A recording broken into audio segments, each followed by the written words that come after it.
Hola, muy buenas tardes. El día de hoy vamos a hablar muy a grosso modo acerca del síndrome metabólico, algunas de sus características y algunas recomendaciones generales que podemos tomar en cuenta si una persona tiene síndrome metabólico.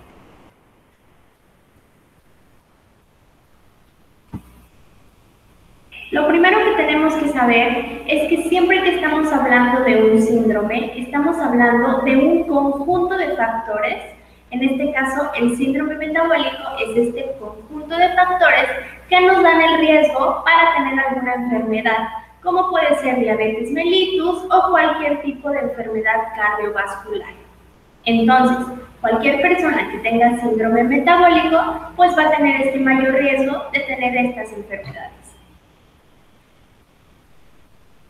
Bueno, es importante conocer también los diferentes nombres que se le dan al síndrome metabólico. Dentro de estos nombres o dentro de esta sinonimia podemos encontrar que se le dice síndrome de Riven, síndrome de resistencia a la insulina o incluso se le llega a decir síndrome metabólico X o síndrome X también. ¿Por qué les comento todo esto? A veces cuando nosotros buscamos referencias, es importante saber de qué otra manera se le conoce para poder encontrar muchísimo más información.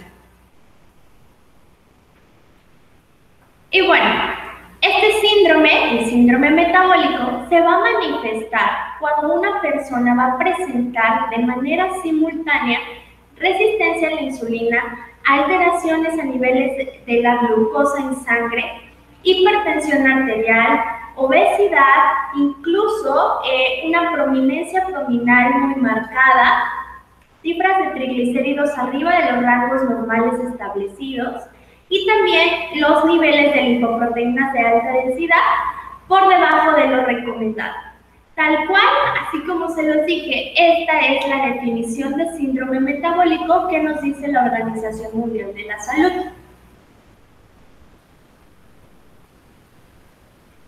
Por otro lado, el presentar síndrome metabólico quiere decir que esa persona ya presenta al menos 3 o más de las siguientes características de las que vamos a hablar el día de hoy. Lo habíamos dicho, resistencia a la insulina, obesidad, un perímetro abdominal aumentado, hipertensión y dislipidemias mixtas. Entonces, si una persona presenta al menos 3 de estos, ya se puede considerar que tiene síndrome metabólico.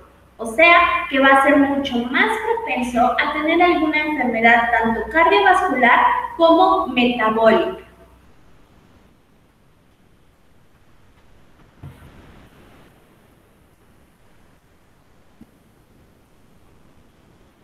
¿Cuál es el diagnóstico? Probablemente han escuchado o se han percatado de que existe mucha controversia en cuanto a una herramienta única para el diagnóstico del síndrome metabólico, ya que como lo vimos, tienen que ver o influyen diferentes factores. Entonces, no hay una herramienta única que sea capaz de diagnosticar síndrome metabólico. A veces hay todos estos aparatitos que a veces engañan a las personas que colocando las manos ahí ya se va a saber si se tiene alguna enfermedad. No es así, no funciona así, realmente no es algo adecuado. La única manera en que se puede saber si una persona tiene síndrome metabólico es revisando parámetro por parámetro, ya sean análisis bioquímicos, a través de mediciones antropométricas, van a ser las maneras adecuadas de ver. Existen también ciertas posturas a nivel internacional que lo evalúan de esta manera y se ha logrado un compendio correcto, como ya lo habíamos dicho, de la evaluación de parámetro por parámetro. Eso sí lo podemos hacer. ¿Qué es lo que tenemos que tomar en cuenta? Tener un nivel bajo de colesterol HDL. En ocasiones a este colesterol se le conoce como colesterol del bueno. Tener presión arterial alta, es decir, si la persona presenta presión arterial y se mantiene un tiempo elevada constantemente, puede dañar su corazón y provocar una infinidad de problemas en la salud. Por otro lado, un factor importante que también podemos revisar con una química sanguínea básica son los niveles de glucosa. Si la persona maneja niveles de glucosa en ayunas altos o elevados, puede ser un signo temprano de diabetes. Obviamente esto lo diagnostica su médico con diferentes pruebas bioquímicas, no solo en una prueba. Pero desde ahí puede partir o se nos puede dar el foquito de alerta de que algo está sucediendo. Algo característico o algo que se ha asociado con el síndrome metabólico es el cuerpo en forma de manzana, también conocido como obesidad abdominal u obesidad o acumulación o tipo de grasa de acumulación androide, también podemos llamarlo así, ya que el tener demasiada grasa alrededor de la cintura es un factor altamente riesgoso para diferentes enfermedades en nuestro corazón.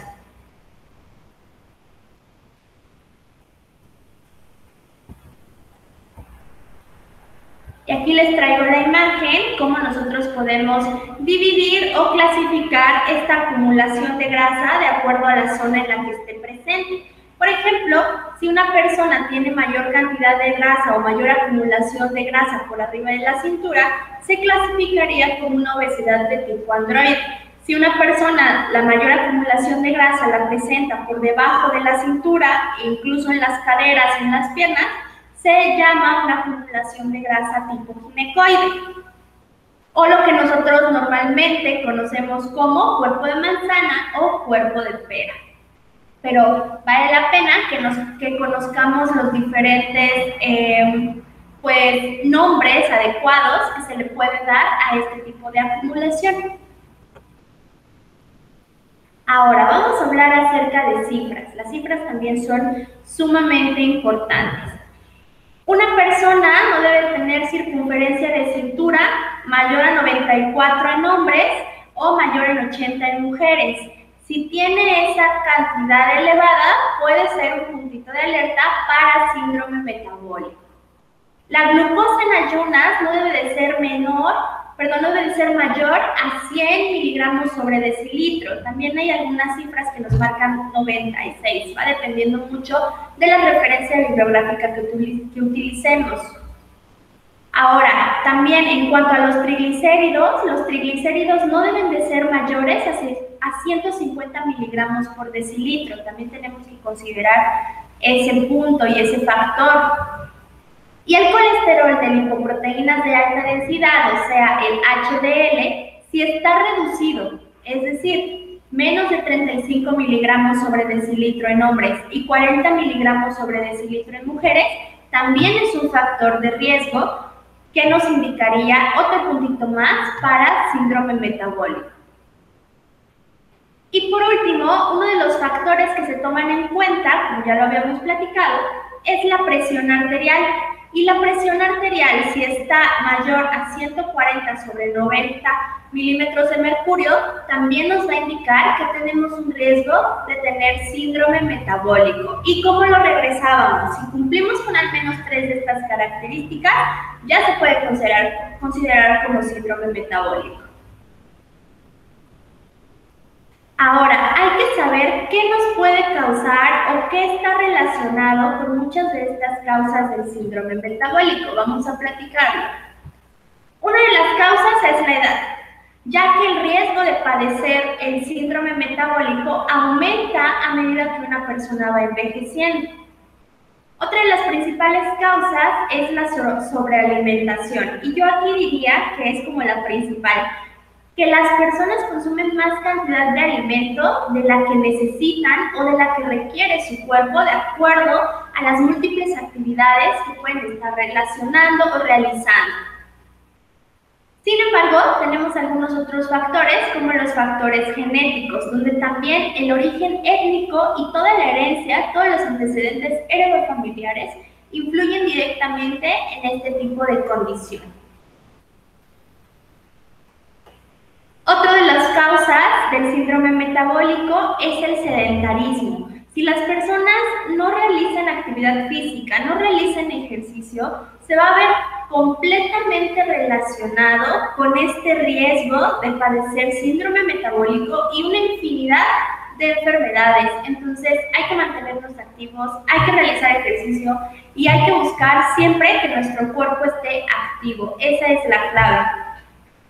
Otra de las causas, como ya lo habíamos platicado, es la obesidad central o el tipo de acumulación de grasa en la zona abdominal, al igual que la resistencia a la insulina, que llegan a ser como de las principales causas del síndrome metabólico.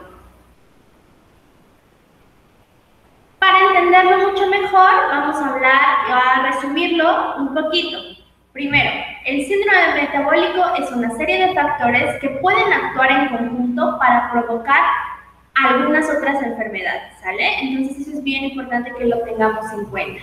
Una persona que consume demasiadas calorías y demasiada cantidad de grasas saturadas y no realiza suficiente actividad física puede desarrollar síndrome metabólico.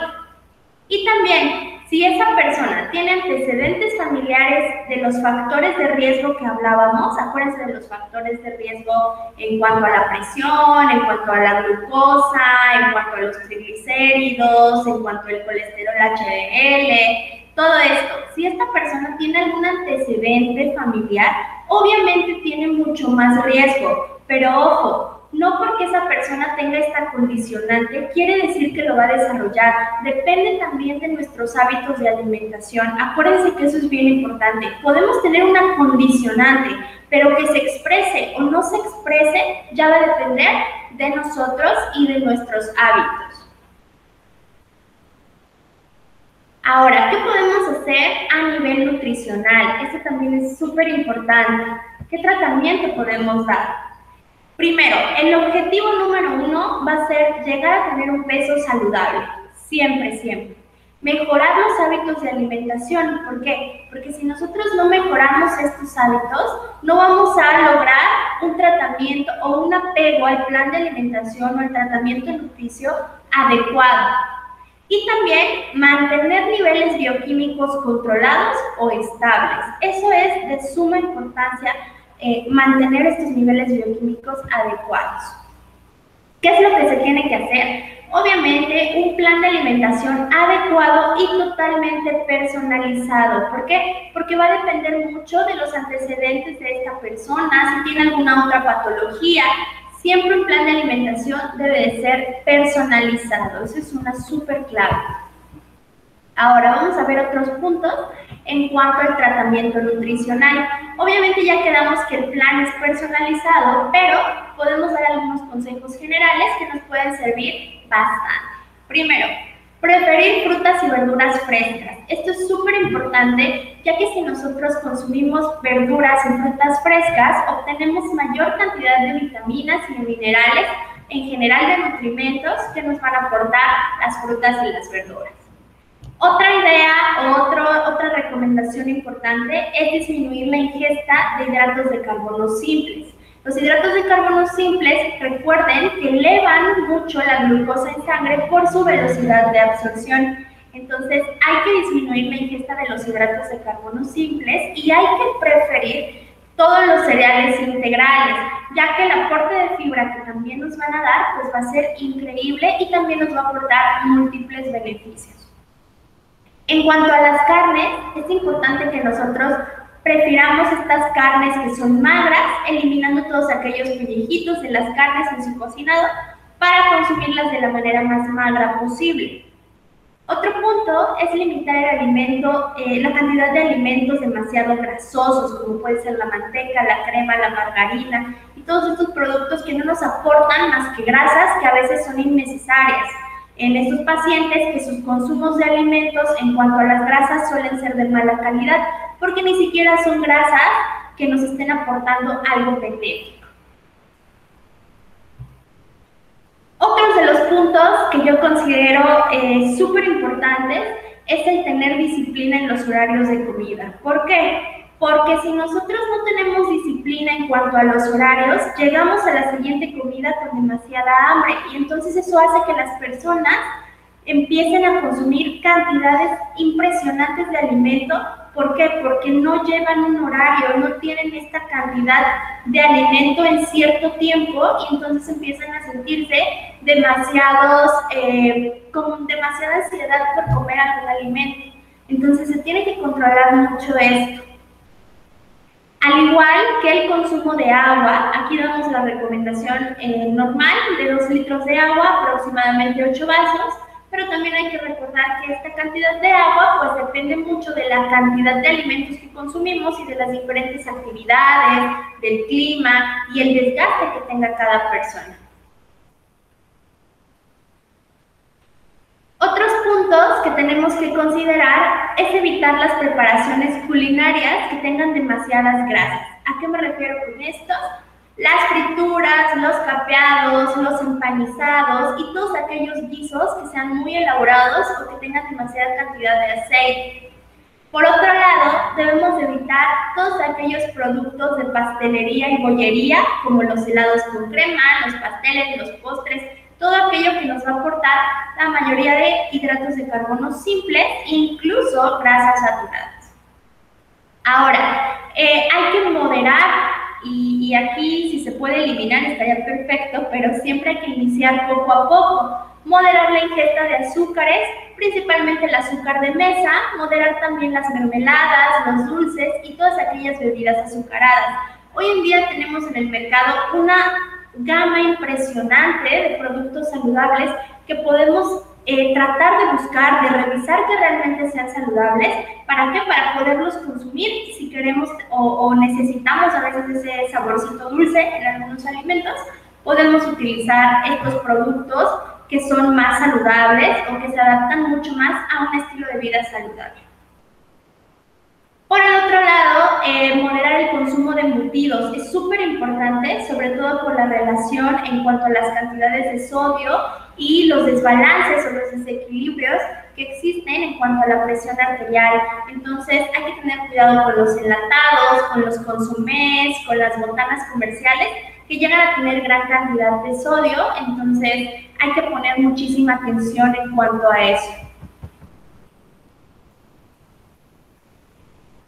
Y por último, pero no menos importante, la actividad física. Ya lo habíamos mencionado que una de estas causas del sedentarismo puede ser y tiene una relación directa con el sedentarismo. Entonces, el realizar actividad física moderada por lo menos 5 veces a la semana durante 30 minutos a 1 hora como mínimo, nos va a ayudar a disminuir el riesgo que tienen las personas o que tenemos las personas de padecer síndrome metabólico. Entonces podemos buscar diferentes actividades, existen múltiples actividades que nos pueden funcionar para que las personas pues se mantengan activas. Recuerden que el realizar ejercicio o actividad física tiene que ser algo que nos llame la atención, que disfrutemos y que realmente nos va a hacer sentir mucho mejor.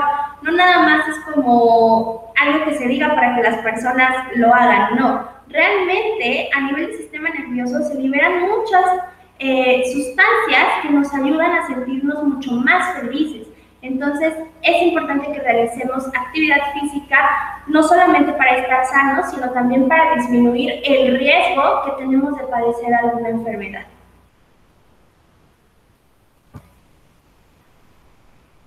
Bueno, hasta aquí sería todo acerca del síndrome metabólico. Los invito a que revisen los diferentes cursos donde podemos ampliar la información, los seminarios y todo lo demás, por si quisieran saber un poquito más acerca de este tema. Espero se encuentren muy bien, espero verlos muy pronto en nuestra próxima Feria de Salud y diferentes cursos y estamos en contacto. Cuídense mucho, bye.